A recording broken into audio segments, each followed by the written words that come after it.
எபேசியர் புஸ்தகம் 6ஆம் அதிகாரம் 16வது வசனம். ரட்சிப்பென்னும் தலைசீராவையும் தேவ வசனமாகிய ஆவியின் பட்டயத்தையும் எடுத்துக்கொள்ளுங்கள். பாத்தீங்களா, பிசாசுக்கு எதிர்த்து நிக்கணும்னு சொன்னா ரட்சணை தலைச்சீர் அவர் காத்துக்கணும். அப்பதான் பிசாசு நம்ம பக்கத்துல வர முடியாது. இனிமேல் நாட்கள் பாதாளத்தின் ஆவி ஏறி வந்துருச்சான். அப்படின்னா கர்த்தர் வருகை ரொம்ப சமீபம். நம்ம ரட்சிக்கப்பட்டு நம்ம காத்துக்கொள்ள வேண்டும். ரட்சிப்பை நம்ம ஒரு நாள் கூட கரைப்பட விட்டுறக்கூடாது. பாவம் செஞ்சோம் நம்ம ரட்சிப்பு நம்மளை விட்டு போயிடும். நம்ம ரட்சிப்பை மிக மிக மிக காத்துக்கொள்ள மிக மிக அவசியம். ஏன்னா ரட்சிக்கப்படாட்ட பரலோக வெளிச்சத்து நடக்க முடியாது. நம்ம எப்படியோ நான் ஊழியம் செஞ்சுட்டு எப்படியோ பரலோக போயிடும்னு சொல்லி நம்பி நம்ம என் ஆத்மாவுக்கு எடுத்துக்கொள்ளக்கூடாது.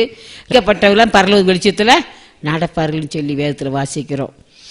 அதனால ரட்சிக்கப்பட்டிருக்கணும். அதனால தான் ஏசாயன் புஸ்தகத்தில் வாசித்து பார்த்தீங்கன்னா 35ஆம் அதிகாரம் 9-10 படிச்சீங்கன்னா அங்க மீட்கப்பட்டவன்னு போட்டிருக்கோம் பாருங்க. அதுலயும் அப்படித்தான். அங்கே சிங்கம் இருப்பதில்லை, துஷ்ட மிருகம் அங்கே போவதும் இல்லை, அங்கே காணப்படவும் மாட்டாது, மீட்கப்பட்டவர்களே அதில் நடப்பார்கள். கர்த்தரால் மீட்கப்பட்டவர்கள் திரும்பி ஆனந்த களிப்புடன் பாடி சீயோனுக்கு வருவார்கள். நித்திய மகிழ்ச்சி அவர்கள் தலையின் மேல் இருக்கும். சந்தோஷமும் மகிழ்ச்சியும் அடைவார்கள். சஞ்சலமும் தவிப்பும் ஓடிப்போம். பார்த்தீங்களா, அவங்க தான் சீயோனுக்கு வர முடியாது. அருமையானவர்களே, நீங்க ஆண்டவர்ட்ட கேளுங்க, இன்னைக்கு ரட்சிப்பை தரும். அதான் கர்த்தருடைய வேதம் சொல்லு, செதறடிக்கிற முகத்துக்கு முன்பாக வருகிறான். என்ன செய்யுங்க, உங்க அரணை காத்துக்கும். அரணை எதை குறிக்குது? ரட்சிப்பு. நம்ம ரட்சிப்பு காத்துக்கொள்ள வேண்டும். 2வதாக உன் வழிய காவல் பண்ணு. வழியை காவல் பண்ணணும்.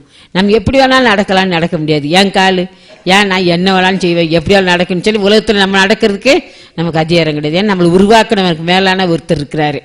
நான் எப்படியா நடப்பேன், என் விருப்பம்னு சொல்லி இந்த உலகத்தில் நம்ம வாழவே முடியாது. ஏன்னா உங்களுக்கும் எனக்கு ஒரு தலைவர் இருக்கிறாரு, என்னையும் உங்களை உருவாக்கணும் ஒருத்தர் பார்த்துட்டே இருக்கிறாரு.